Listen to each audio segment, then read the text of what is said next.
Twinema. Twinema. Twinema. Twinema. Cinema. Twinema. Cinema. Hey, gang, just like all the Fast and Furious movies, there's spoilers in this episode.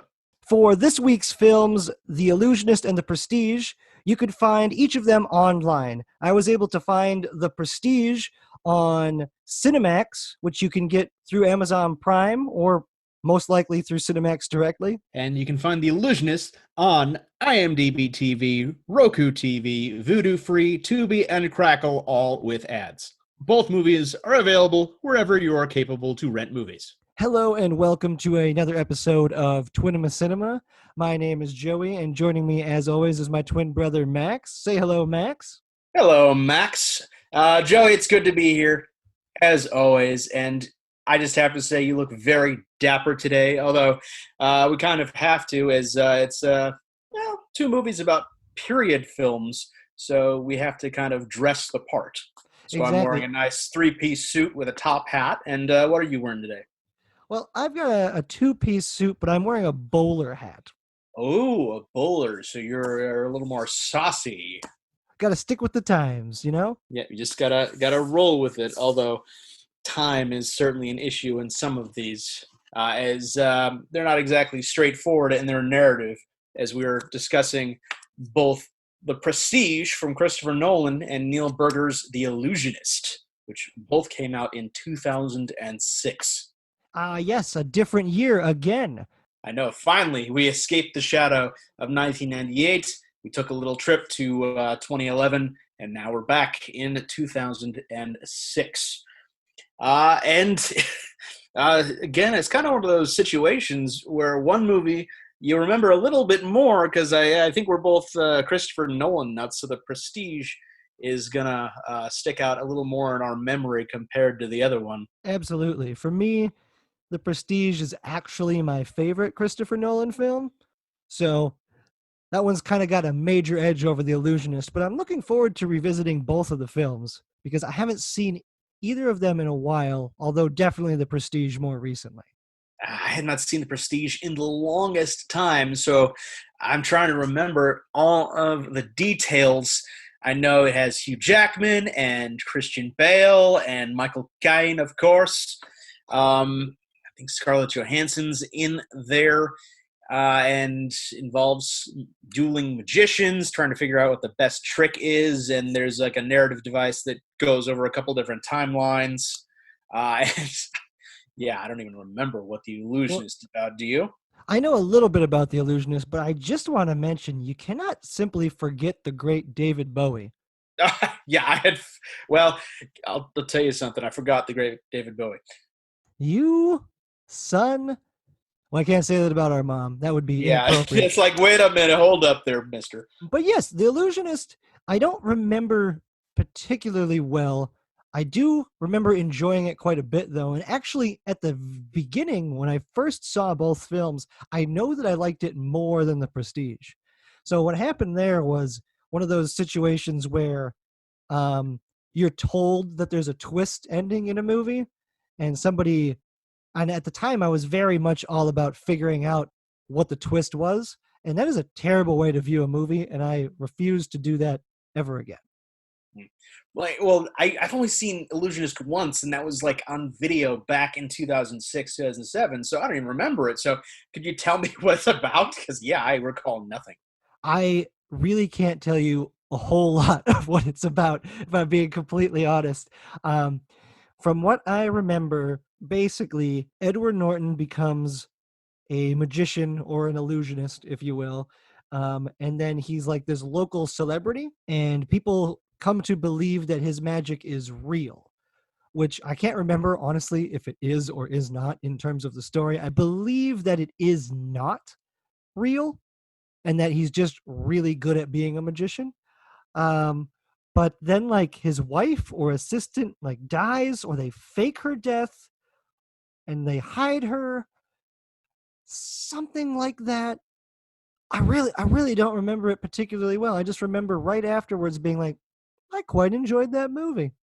It has Paul Giamatti in there somewhere, and I can't remember what his role in the movie is at all because everything is just shadowed by everything I saw after this movie with Paul Giamatti in it. Like I watched Sideways for the first time and he's just drunk off his ass off wine. I've actually never seen Sideways, so I don't know anything about it. And then there is this crowning achievement, which is Shoot 'em Up, in which case he's basically a Looney Tune. Shoot 'em Up is pretty darn good. Actually, I don't know if that one qualifies for Twinema Cinema necessarily, but like that one and Wanted are very similar to me. I don't know if they're close enough in time frame or even have anything to do with each other, but I always think of those two together. They came out within a year of each other, but I don't know if they're similar enough. But we might have to revisit them anyway, just on our own time. True. Anyhow, Max, what is the plot of The Prestige? Didn't I already say what the plot of The Prestige was? I didn't feel like you did. Well, The Prestige, to the best of my recollection, is a dueling magician movie. Two rival magicians trying to figure out each other's tricks and one-up each other over the course of several years. And in fact, there's multiple timelines in traditional Christopher Nolan fashion. There's also a couple ladies. They get involved in the antics. I think, Scarlett Johansson and Rebecca Hall are in there. But yeah, like I can't recall everything. And as you mentioned, David Bowie is Nikola Tesla, and he kind of just steals the show. Him and Andy Serkis, who was in there as well. Like no one knew who that was at that point because he hadn't really showed his real face after doing Gollum in Lord of the Rings. Very true. One of the times we get to see him show his actual self. So one thing that is definitely similar about these two movies is the fact that they're both period pieces set in, I think, pretty similar time frames. I don't actually remember when The Illusionist takes place. Do you? I want to say late 1800s, early 1900s, the turn of the century area where electricity was just getting going. Yeah. So The Illusionist most likely takes place before The Prestige, but we will figure that out in time. But they're both about magicians. They're both period pieces, and they both have quite a star-studded cast, and they both center around whether or not the magic is real. Which is an important inclusion because they definitely go two different ways as far as I remember, but I'm sure time will correct me on this. I'm very curious to get into the history of the films myself because they're different enough story-wise, at least from what I remember, to be completely different movies if they just simply wouldn't have come out at the same time. But then again, we wouldn't have gotten to do an episode about it. So we're lucky, really. We're lucky, you're lucky, and I'm glad you're listening to us while we get to talk about at least one of my favorite Christopher Nolan movies. The Illusionist. Wait, no. Well, anyway, we'll settle the debate on that one as we come back in about 4.5 hours. All right, see you guys then. I know that you physically can't take us out for a cup of coffee, but you could always buy us one. And through coffee.com, that is ko-fi.com/Twinema Cinema, you can do just that. You can donate just a few dollars to keep the lights on for the podcast, and you can write reviews at the same time. Let us know that you enjoy the podcast, and we'd be forever appreciated. So if you feel like tossing us a couple shekels, that's coffee.com/Twinema Cinema, ko-fi. It's all about those cappuccinos. Max, go for something more expensive. I need that vanilla soybean latte with almond milk, and I gotta have a venti. Exactly. And mine will be a frappuccino with extra shots. And that's to go. Tonight, ladies and gentlemen, from the furthest corners of the world, where the dark arts still holds sway, I'll perform this feat in a manner never before seen by yourselves or any other audience anywhere in the world. I need a volunteer from the audience. Someone not afraid of death. It was the greatest magic trick I've ever seen. But how do you do it? Magic. I've seen you perform. Perhaps you'll give me a tip. A real magician tries to invent something new. There's no trick they haven't seen. He has no trick. It's real. A man who can actually do what magicians pretend to do. Do you claim supernatural power? Perhaps I'll make you disappear. How does he do it? He's obsessed with discovering your method. Perhaps there's truth in this illusion. I know what you really are. She knew his secret. What secret? The truth. I know you've been with him. It has nothing to do with you. Secrets of my life. I want you to put an end to it. Promise me you won't do it again. I promise you'll enjoy this next show. Abracadabra. And we are back. Me and Joey have just finished a magical journey watching The Prestige and The Illusionist back to back. And it was definitely a pleasurable experience on both counts, wasn't it? I would say that, I've always enjoyed magic, so this kind of subject material is really good for me. It's just a fun thing. And yeah, both of these movies are quite good. Yeah, I was actually surprised. It's kind of the nature of this podcast. One's going to be a stinker, the other one's going to be, great. But it turns out, hey, both of these are, grade A material. Yeah, both films have excellent Oscar-winning casts. Both films actually were nominated for Academy Awards in the season that they came out. And both of them were nominated for cinematography, and they both looked great in their own different ways, and it worked to their benefit in both parts. Both films definitely had a unique look to them, although they had a lot of similarities. I mean, they would have a lot of similarities, otherwise we wouldn't be discussing them at all, would we? Correct, sir. Which is exactly the whole point of this podcast. But I think one thing that was different about these two movies right off the bat is it's like they easily had the most distinctly different plots of any of the movies that we've watched thus far. The nature of the conflicts involved were definitely separate. And yeah, it was kind of shocking when you go into this type of thing to talk about, the versus nature of these movies. And they actually were fairly different, besides both having to do with magic. There's so many similarities, but just in terms of the plot, these are easily the most different from my point of view. But there are some striking similarities as well, for sure. Yeah, there is a crap ton of similarities. Bringing up my little list here of just all of them, and I'll rattle through them if it's okay with you. Yeah, you go first. All right. So they are both period pieces, both taking place within the same stretch of years towards the end of the 19th century. The Illusionist taking place a little bit earlier than The Prestige, and The Prestige actually cracking itself into the 20th century. Yeah, with the dawn of electricity, whereas everything in The Illusionist very much still torchlight. And even in The Prestige, there isn't like widespread electricity in most places. It's just definitely more... It's more of a luxury at the time, or an oddity, if anything. Yeah, more people are aware of its existence, obviously, given the fact that, Nikola Tesla makes an appearance in The Prestige, so electricity is going to be involved. It's like it just is what degree? What else, Max? What else you got? All right, they both have tragic backstories involving loved ones, and that continues to be a theme throughout.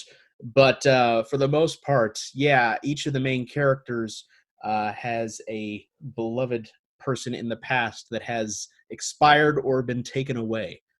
Most of the driving force, the mysteries in the films, is driven by speculation on how their tricks are done. Many times, it's the antagonist's job to find the mystery behind the tricks. The other ones are just driven almost to madness by the search for the truth. They both involve buying rundown theaters in the third act for a show that is indistinguishable from magic. They also involve frame-up jobs with different results involved in, wrapping up the movies and just incriminating rivals. Also, excitingly, fake beards. There's fake beards and mustaches everywhere. And let's see, both technically cheat with their biggest mysteries by not telling or just using real magic or science as kind of a cheat as far as the narrative is concerned. And most importantly, both used magician Ricky Jay as a consultant for magic. Ricky Jay actually appearing in The Prestige early in the film. For me, one of the things that I thought was eerily similar is both films start out with voiceover narration. and they both start out with voiceover narration from a non-main character. Yeah, third party kind of telling you what this is all about. And what's interesting about that too is that kind of continues as a run through both films, is that there's this third character who's a spectator, who's a part of the plot and who's integral to the plot, but more or less is separate. They're not quite the antagonist of the film, although in The Illusionist, Paul Giamatti fills this role and is much more influential on the plot. Whereas Michael Caine in The Prestige is a little bit more separated and distant from the actions at hand, although still directly involved in a number of phases. If anything, I'd call them secondary antagonists because, yeah, they definitely do not have the same views as what we would call the heroes of the story. As in The Prestige, we feel a little more for Christian Bale's Alfred Borden as he is in prison at the beginning of the movie. And, well, yeah, Paul Giamatti just can't stand that Ed Norton getting away with it. For me, Paul Giamatti's voiceover in The Illusionist just doesn't quite work as well. It's mainly because Paul Giamatti's voiceover is almost omniscient and just doesn't quite fit.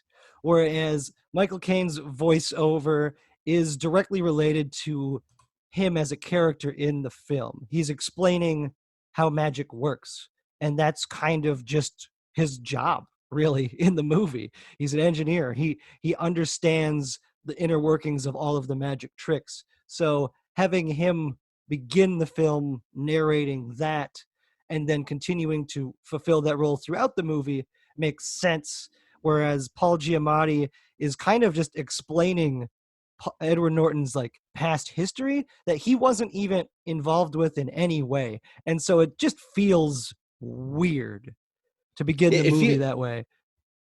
It does feel weird in that, this inspector guy is speaking after the fact. Like he learned this after the fact, and it doesn't quite work the same way as if Ed Norton would be saying it about his own past. But I think it works better with Michael Caine was one, Michael Caine. But also it's not like super voiceovery. It could be like a speech he's given time and time again. It feels practiced. He's not talking to anyone in particular. Like Paul Giamatti gives off that vibe. He's talking to us. Whereas, there's a bit of a showy quality to Michael Caine's, to where it's not necessarily pointed at us. Michael Caine's is more specifically speaking to even an audience in the film. There's a sequence where his speech actually kind of melds into, his voiceover narration kind of melds into a speech that he's giving. And that's because he's basically explaining magic in the courtroom at the murder trial of Alfred Borden. That, and also possibly explaining it to the little girl at the beginning of the movie, which is just a genius scene because it's Alfred Borden's daughter right there at the beginning of the movie. And it's telling you there's two birds right there. So that's one part I loved about it. Yeah, it really lays all of its cards on the table immediately and then takes them away and brings them back, which is kind of the whole point of that specific movie, which I really quite enjoyed. One other thing that is very, very similar about these movies is it fits Twinema cinema perfectly because they are both movies about dueling characters. It is a duel of wits in both films where the Crown Prince and, I'm going to figure out his name. Eisenheim are dueling in The Illusionist. And they're dueling because the Crown Prince is obviously trying to figure out what Eisenheim is up to, figuring out his magic tricks, and then also figure out what kind of a play he's doing, because it feels kind of politically motivated or personally motivated in that film. And then in The Prestige, it's obviously Alfred Borden, Christian Bale's character, and Hugh Jackman, which is Daniers. Oh, crap. Danton is his magician alter ego. Yeah, the great Danton. I believe it might be like Antonio or Anton Robert Angiers. Something. Angier. Yeah, Robert Angier. Robert Angier, which was something that was written because they wanted it to be Abra was the initials of those two, which is silly and lovable all at the same time. But they are dueling in the film as well. They're competing over whose magic is better, who has the better illusion, who has the better performance, and who has the better experience in that performance, which ends up being a huge motivator for Angier, because that's kind of the whole drive for him. His favorite part of performing is seeing their faces after the Prestige, to see their awe, to see their amazement. And as you can tell throughout the film, that slowly wears on him to the point of extremes, where he has to go to the most extreme to achieve it. And I don't think you can do things much more extreme than what he does in the Prestige. Yeah, well, I mean, it's definitely character motivated in both cases, because the prince arrogantly decides, oh, I'm going to disprove this. I'm going to figure this out to take this little bit of magic away from the audience for my own superiority, which is very much part of that movie. It's I guess a truth to power story at heart, because it's telling you, hey, the common people want their magic. Don't you take that away. Whereas Robert Angier's in The Prestige is very much a magician at the beginning of the movie that is not willing to make sacrifices to hone his craft.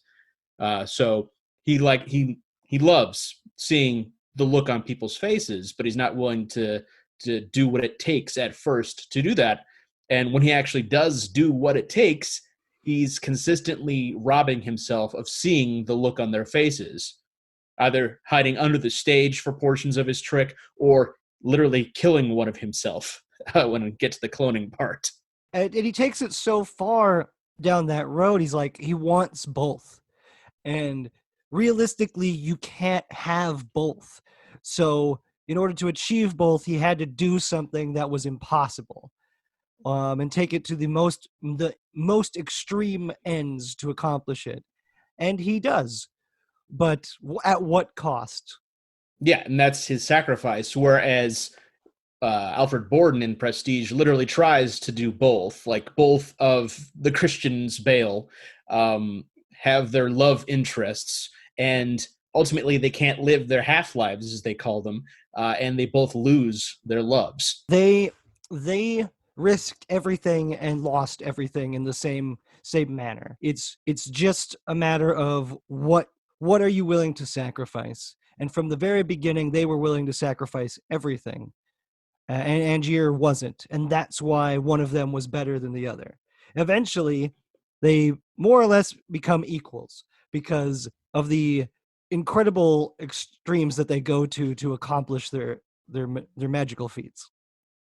And then same thing kind of comes into play in The Illusionist as well, because Eisenheim has to ask himself what he's willing to sacrifice to stay with the woman he loves, and he tempts fate in the face of the Crown Prince by having a secret affair with Jessica Biel's character.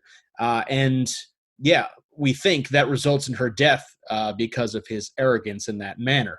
So that would have been his sacrifice in there, and only later do we learn that they were hoodwinking the royals the entire time. But again, there is sacrifice involved on the surface. Yeah, I mean, obviously not as much sacrifice due to the fact that it was only temporary, whereas everything that happens in the Prestige is very much permanent. Yeah, there is a simplicity in The Illusionist, which it definitely plays into, whereas just the flashback and forward nature of the Prestige makes it a little more complicated. Of course. Also, just the personal sacrifices that they have to go through. Obviously, Eisenheim, Edward Norton, puts his life on the line by defying the Crown Prince. So it's not that he's not willing to sacrifice everything. It just ends up being that he doesn't have to, due to the success of his magic tricks. Yeah, at no point during the second half of the movie is he ever not in control. From the very moment he takes a hold of the Crown Prince's sword, he knows exactly what's going to go down the rest of the movie. Yeah, he does an incredible job. His magic is, I mean, the magic in both of these films is incredibly well done. As you mentioned earlier, there are visual effects that do cheat some of them, and they do use a little bit of movie magic to spruce it up. And then specifically in The Prestige, they do go to the extreme of there being quote unquote actual magic or possible science, science fiction in that aspect. Other than that extreme of the teleportation device, the cloning device, the contraption is what I'm going to go with. Other than that, everything in it is actually based on real magic that people performed at that time or perhaps later. They're all based on real tricks. And I found that to be fascinating. For me, one of the things that caught me off guard was I didn't really know that was true in the case of the illusionist. I thought that his bringing back the dead, that his talking to spirits was just a movie magic trick. And then when I looked it up after the fact, I found out that that's based on some real magic tricks that were done at that time using reflections and mirrors and fog and other elements like that people were accomplishing that same thing, allowing spirits to react to questions from the audience. So it impressed me even more realizing that was actually a real trick being accomplished 100 years ago. And with that kind of goes with my main, I guess not exactly dislike, because I did enjoy The Illusionist, but one of my main beefs with the movie was the fact that they showed these great illusions that it's good to know that they're based on actual tricks, but the fact that unlike The Prestige, they didn't actually show how the trick was done, which might just be a personal thing as far as just viewing magic is concerned. But from a show person's perspective, I would love to know how he had accomplished that, as they don't really show how he did most of his tricks in the movie, aside from some sketches that they show briefly. Correct. They mainly just allude to it, and that's very intentional. He doesn't ever want to give anything away. As a magician, that makes sense. That's what he would be doing. And I think that's the thing about one of the big differences between the two is in The Prestige, we're behind the scenes with them, engineering and participating in the process, whereas The Illusionist, we're almost exclusively the audience. We never really see the behind the scenes. And that is a major difference, and it's also partially, for me as well, why I don't like The Illusionist as much. It's very intentionally done, but I just would have liked to have seen a little bit more. One thing that I also realized partway through that I would have liked is most of his audiences fully latch onto it and believe in Eisenheim's magic. They believe that what he's doing is real and is beyond the reaches of humanity. Whereas in The Prestige, there are a number of skeptics, and the skeptics are prevalent throughout. I feel if there would have been a little more skepticism in The Illusionist, it would have made it a little bit more real. But of course, that also would have then caused the Crown Prince's opposition to be framed a little more believably, because him and the inspector, Paul Giamatti, are pretty much the opposing side. They don't believe that any of it's real. And then Eisenheim never lets on to believe that it's anything but real, except for the obvious, except for the defining moment where he tells everyone it's not real.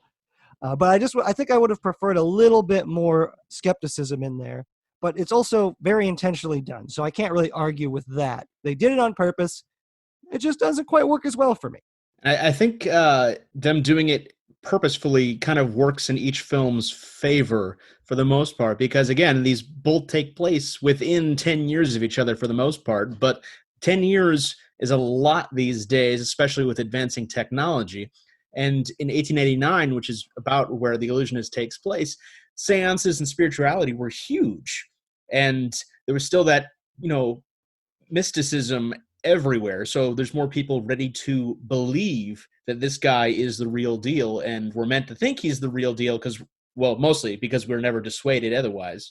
And the skeptics are abound in The Prestige because technology is advancing at an exponential rate.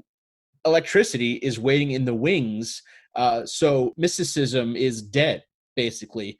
Everyone has seen this stuff, and they know there's a trick to it now. And so that's one of the things that The Prestige leans heavily into, is that they decide to go the route of showing it as like a science, an evolution in science, and not an illusion of magic as much. It's showing it as, it's grounding it in more reality. which works in the case of The Prestige really well and wouldn't have worked in the case of The Illusionist, because you wouldn't see that same kind of thing in science. And with that, yeah, it's kind of just the way you view it depends on which one you're going to like more. Because again, both of these are good movies. One that just presents itself as something of a magic trick itself, trying to unlock what's inside of it, where another one is basically a heist movie that doesn't tell you it's a heist movie. Yeah, in a lot of ways, that is very true. I think another thing too is they're just so two dramatically different films. You know, there's similarities. There are a lot of them. You know, we have obviously Magicians is a major similarity. The time period's a major similarity. Some of their tricks are even similar in a lot of ways, although they do a good job of keeping a distance and not really treading the same ground by using the same kinds of magic tricks. They both have voiceover narration. They both have a lot of misdirection. They both have death. Both of them have a suicide caused by the characters within the film. Like, there is a lot of elements that are very similar, but they're just so different in so many ways that it's really hard to compare them. For me, the first time when I watched these films, I saw The Illusionist first, and then I saw The Prestige later, and I liked The Illusionist a lot more. And a large part of that was because I was told that The Prestige had a twist in it. And that causes me very often to try and spot the twist as early as possible, feeling like I'm a little superior by figuring it out. And so when I did eventually figure it out in the movie, I kind of quit paying attention to the movie. I watched it, but I was like, I figured it out. What's the point of watching the rest of the movie? And then that one just grew on me. Over time, The Prestige, I found myself thinking about it a lot more. And then upon revisiting both of these films, I watched them in the same order again. It just really cemented to me how excellent The Prestige is. Its rewatchability is so... I would put it on par with something like Fight Club. Knowing the twist changes the viewing experience, but it gives it a lot of depth, and it gives it a lot more rewatchability, because now you can see all of the elements that were seeded earlier and see how important they are and see how incredibly well executed they are. And I think that's one of the main differences, dear brother, between our viewing styles. Knowing there's a spoiler or a twist coming up wouldn't necessarily distract me from enjoying the movie the first time around. In fact, it would just make me wonder how those 2 points meet together.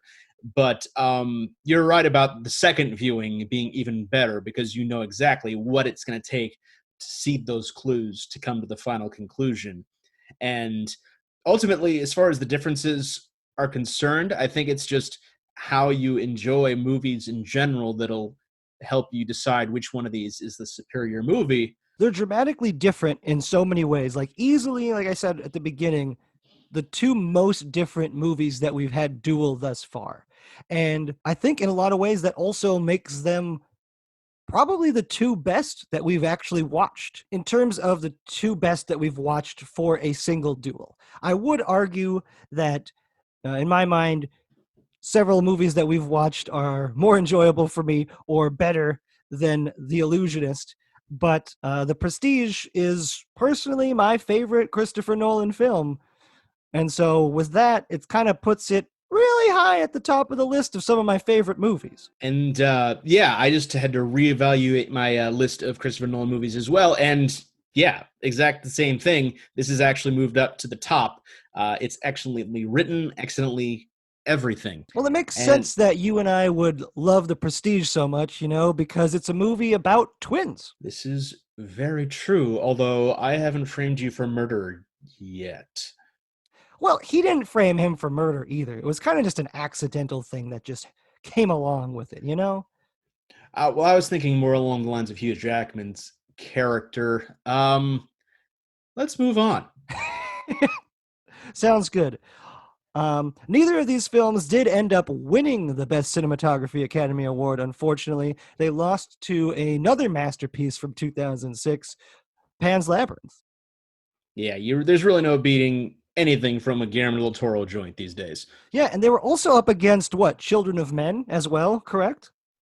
That is correct. Yeah, one hell of a year for cinematography. And also, just looking at Children of Men, Pan's Labyrinth, and The Prestige, like those are three films that I've watched multiple times and love. Like they are three excellent films. I would say all three are 10s for me. 10 out of 10.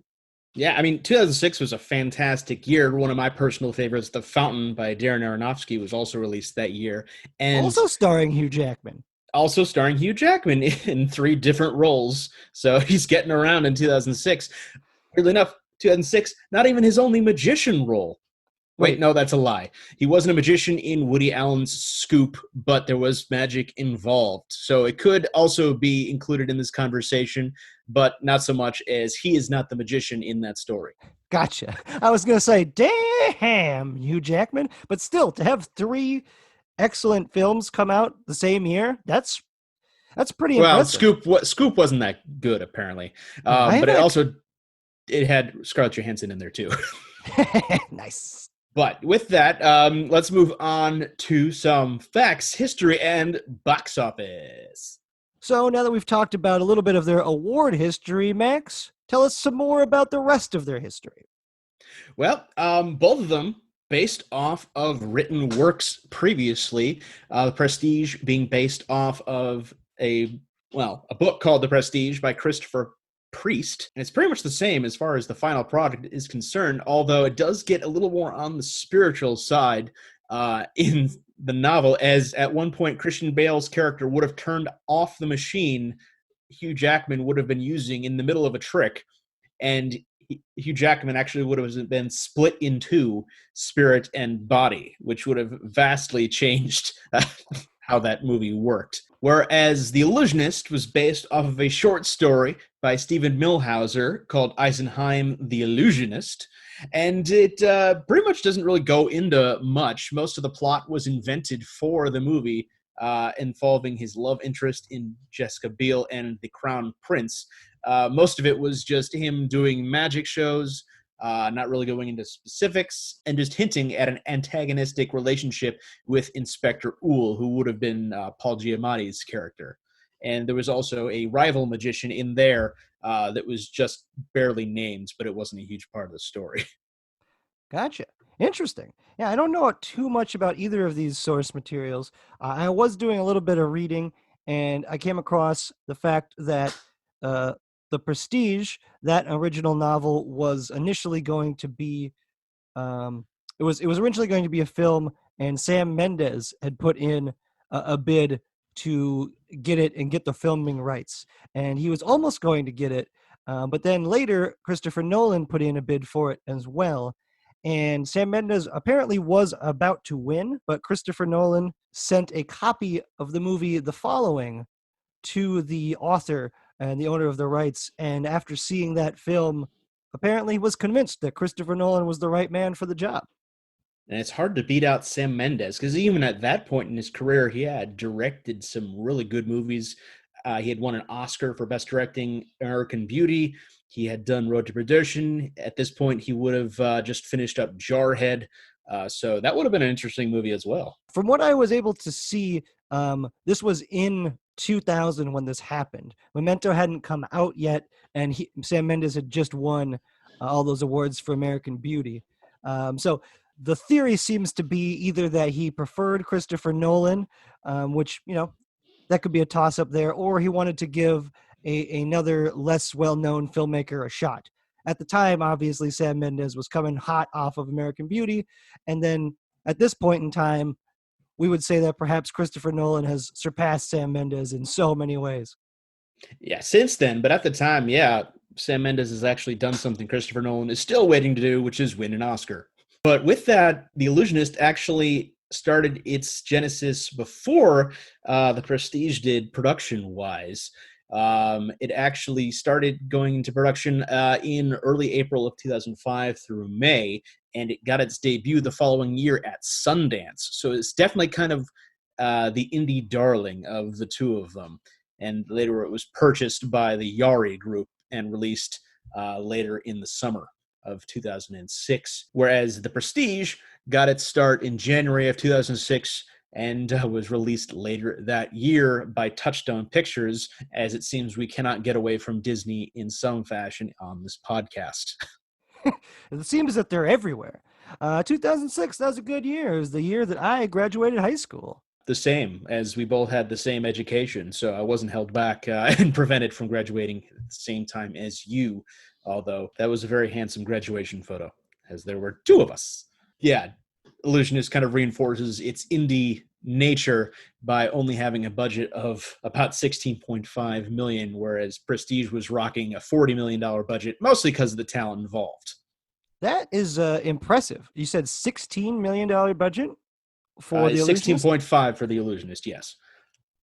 Man. Whereas, the top name on there was Edward Norton.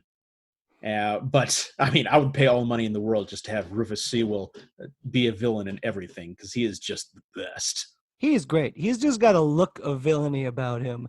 And it's his voice and the way he just looks down at you. And in The Illusionist, too, he does such a good job of being not... He's portrayed as more evil than he's ever shown to be on screen. Well, because he's innocent in that regard.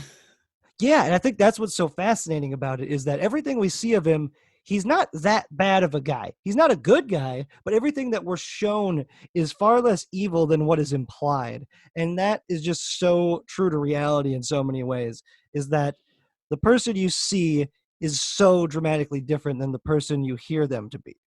Well, I mean, to be fair, I think they mentioned he has a history of domestic battery, but in the case of murdering Jessica Biel, he's innocent.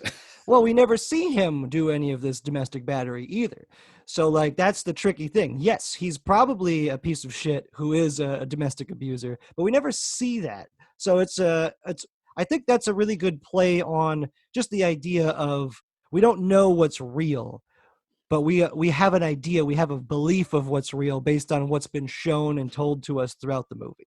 And then with that indie appeal, Illusionist did not actually do that bad for itself. Domestically, it pulled in just under $40 million. International, just under 50 for a just under $90 million total. And the Prestige, Christopher Nolan coming in right after Batman Begins, so he's going to have a little more gravitas, we'll call it. Just over 50 million domestic and about the same internationally, so about 110 million total for its pull. And as both of these movies are not necessarily blockbusters, that's a respectable total from either. But Prestige pulled in just a little bit more money, as it actually needed to break even. And what was those numbers again, Max? The final? Final on Illusionist was 87.8 million, so just under 90. And Prestige was 109.6, so just under 110 million worldwide. Excellent. So close, but not that close, obviously. One making more money in kind of the margins that you'd expect based on the genesis of both films.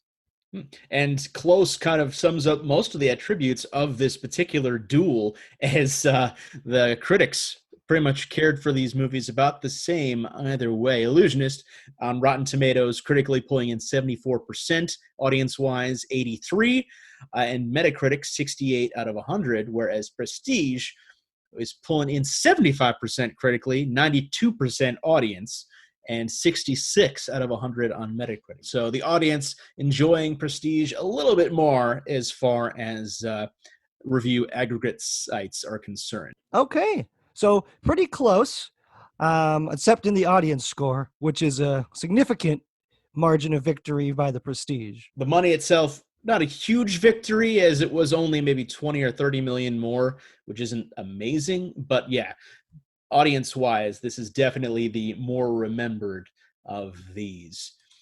And that kind of will bleed into our final segment, which is, who's the winner? In this film duel, I gotta go with The Prestige. It is my favorite Christopher Nolan film. It's just excellent. It is, from front to back, one of his best films, if not his best film, in my opinion. But it's definitely my favorite. And I'm going to agree with you 100% here. The way it is structured, written, performed, and presented, it is a perfect film. And Illusionist is not shabby by any nature.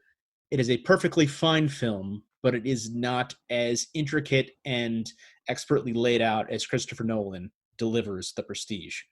I think also a big factor for me, if you were to just compare them directly, is there's a lot more magic in The Prestige. Like, they do a lot more tricks and they have a lot more of a showcase to it. And also the stage presence of Hugh Jackman's The Great Anton is a lot more fun.